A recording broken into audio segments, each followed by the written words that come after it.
Évangile selon Marc, chapitre 8. En ces jours-là, une foule nombreuse s'étant de nouveau réunie et n'ayant pas de quoi manger, Jésus appela les disciples et leur dit : Je suis ému de compassion pour cette foule, car voilà 3 jours qu'ils sont près de moi et ils n'ont rien à manger. Si je les renvoie chez eux à jeûne, les forces leur manqueront en chemin, car quelques-uns d'entre eux sont venus de loin. Ses disciples lui répondirent : Comment pourrait-on les rassasier de pain, ici, dans un lieu désert ? Jésus leur demanda : Combien avez-vous de pain ? 7, répondit-il. Alors il fit asseoir la foule par terre, prit les 7 pains, et après avoir rendu grâce, il les rompit et les donna à ses disciples pour les distribuer. Et ils les distribuèrent à la foule. Ils avaient encore quelques petits poissons, et Jésus, ayant rendu grâce, les fit aussi distribuer. Ils mangèrent et furent rassasiés, et l'on emporta 7 corbeilles pleines de morceaux qui restaient. Ils étaient environ 4000. Ensuite Jésus les renvoya. Aussitôt, il monta dans la barque avec ses disciples et se rendit dans la contrée de Dalmanuta. Les pharisiens survinrent, se mirent à discuter avec Jésus et, pour l'éprouver, lui demandèrent un signe venant du ciel. Jésus, soupirant profondément en son esprit, dit : Pourquoi cette génération demande-t-elle un signe ? Je vous le dis en vérité, il ne sera point donné de signe à cette génération. Puis il les quitta et remonta dans la barque pour passer sur l'autre bord. Les disciples avaient oublié de prendre les pains. Il n'en avait qu'un seul avec eux dans la barque.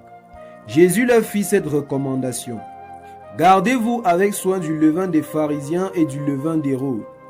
Les disciples raisonnaient entre eux et disaient : C'est parce que nous n'avons pas de pain.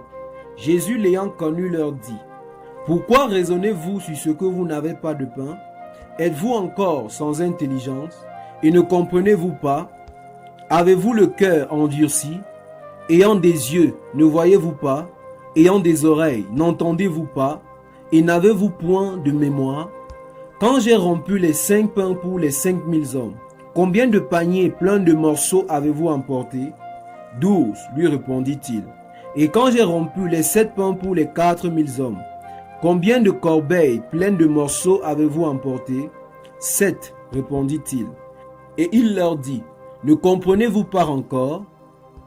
Il se rendit à Bethsaïda, et on amena vers lui un aveugle, qu'on le pria de toucher. Il prit l'aveugle par la main, et le conduisit hors du village. Puis il lui mit de la salive sur les yeux, lui imposa les mains, et lui demanda s'il voyait quelque chose. Il regarda et dit : J'aperçois des hommes, mais j'en vois comme des arbres et qui marchent. Jésus lui mit de nouveau la main sur les yeux. Et, quand l'aveugle regarda fixement, il fut guéri et vit tout distinctement. Alors Jésus le renvoya dans sa maison en disant : N'entre pas au village. Jésus s'en alla avec ses disciples dans les villages de Césarée de Philippe.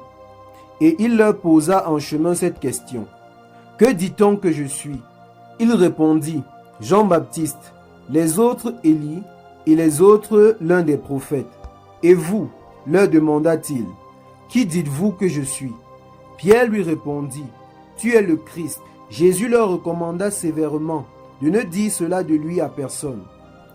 Alors il commença à les apprendre qu'il fallait que le Fils de l'homme souffrit beaucoup, qu'il fût rejeté par les anciens, par les principaux sacrificateurs, par les scribes, qu'il fût mis à mort et qu'il ressuscita 3 jours après. Il leur disait ces choses ouvertement. Et Pierre, l'ayant pris à part, se mit à le reprendre.